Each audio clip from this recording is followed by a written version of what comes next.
Dear students, today we are on the second module of the same concept about layered approach to internet softwares. So in the last module, here we ended up that we have 4 hierarchies or layers in computer science or computer system to when different softwares over the network communicate with each other. And first one was application, then transport, network and link layer. So basically these layers are present on both sides of the communication network. So for example, if a server at Lahore wants to send some packet to a server or computer at Switzerland, so the sending will be done from top to bottom. Like first the application layer will prepare basically data, and then it will hand it over to the transport layer, which will further give this packet to the network and link layer, and at the receiving end the packets or data will be received by link layer, and it will give it back to network and then transport and then application layer. So we will discuss it in further details. So basically, first of all, what is an application layer? Application layers are software like clients and servers.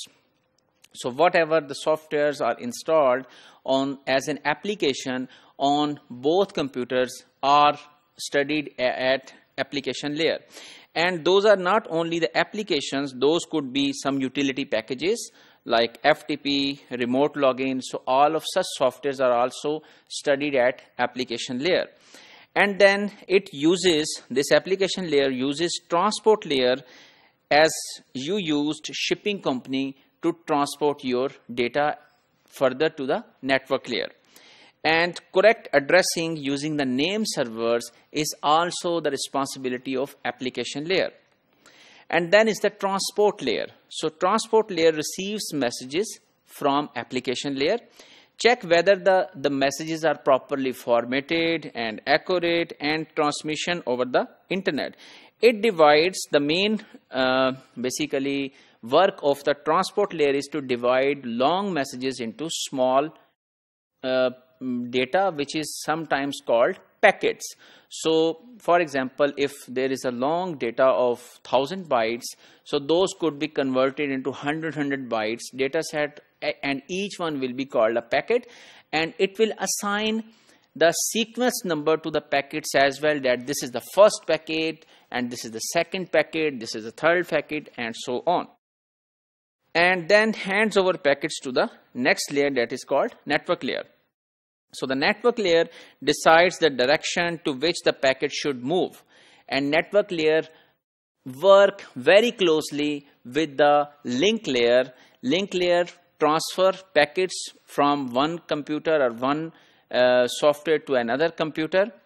However, that packet should follow which path will be basically supervised by the network layer, and the link layer will be transmitting all of the packets. So let's have a scenario that how this will happen actually. So the application layer prepare messages and provide destination addresses, that where it should be sent. Transport layer chops messages into small packets, and those packets are given to the network layer that assign intermediate address to each packet. So network layer basically sees that your packet should be given or should be transported to the next which kind of router. So actually the routers contain the core part that is made by the network layer and the link layer. Then the link layer is transferring the packets from one router to another router, and then network layer is basically supervising the link layer that next time this packet should go where, by using the forwarding table, which we learned in one of the previous modules.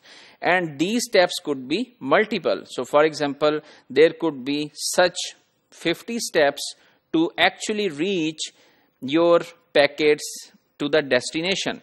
And then network layer decides that, oh, this packet has been received to the destination router.